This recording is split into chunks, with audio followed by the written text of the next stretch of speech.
I started drinking the YouTube knife reviewer Kool-Aid.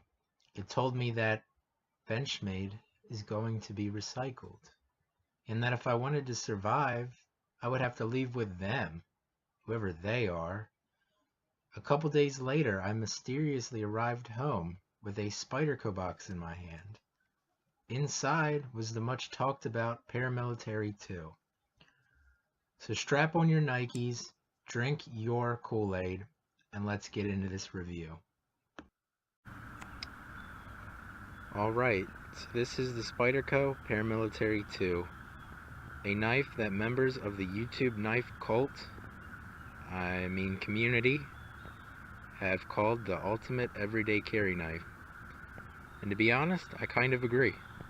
I bought this knife 2 weeks ago and immediately destroyed the pocket clip screws, changing the clip to tip-up carry. That was the result of crappy tools and soft screws. I should have just left it tipped down. The pocket clip is on well enough, I think, but I have no idea how I'm ever going to get the screws out. They're that stripped. But I'll figure it out. This is just the standard S30V version. There's at least one other blade steel option for people who aren't satisfied with the edge retention of S30V. The blade length is a bit over 3.5 inches and has a cutting edge around 3 inches.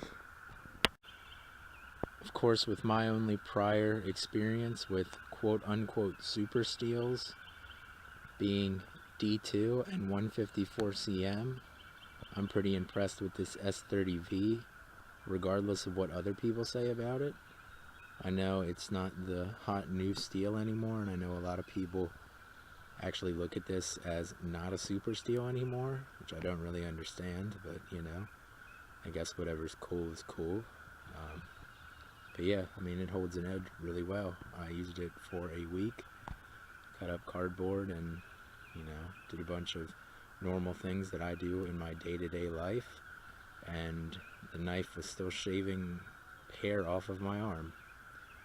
So it holds an edge just fine as far as I'm concerned. Of course, these days the Para 3 gets a lot more attention, but I decided I wanted the longer blade of the Paramilitary 2. After all, I already have enough to compensate for. I don't want to add a small blade to that list. Of course, the Paramilitary 2 features a compression lock, which is kind of like a backwards liner lock, and I really like it because it's very smooth and it allows you to both open and close the knife one-handed very easily. And as most people would say, you can close it in a very safe manner because you're not putting your fingers in the way of the blade to close it, unless of course you know you do. So yeah, I mean, it's a lot harder to hurt yourself with this knife, but challenge accepted. So overall, I would say that this knife is pretty worth the price that you pay for it. On Blade HQ, I've seen it for I think like $160. I paid $170 at Cabela's for just the standard black G10 and the S30V blade. So, I mean, in my personal opinion, it's worth that $170. If you go on Blade HQ, you can get it for cheaper. I'm sure you can get it cheaper on other websites as well. I don't know if I would recommend buying from Amazon. That's what I was going to do, and then I saw all the reviews about fake knives and decided not to do that.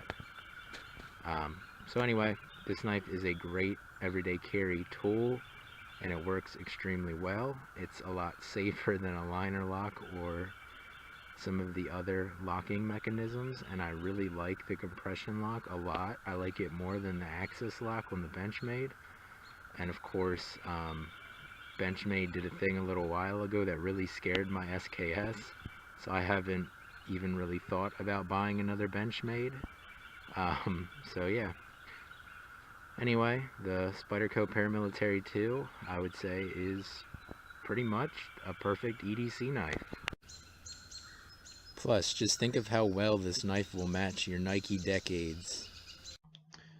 Thank you for watching, and consider following me on Instagram at Bakery Wizard for more pictures of knives and other random things that I do in my life.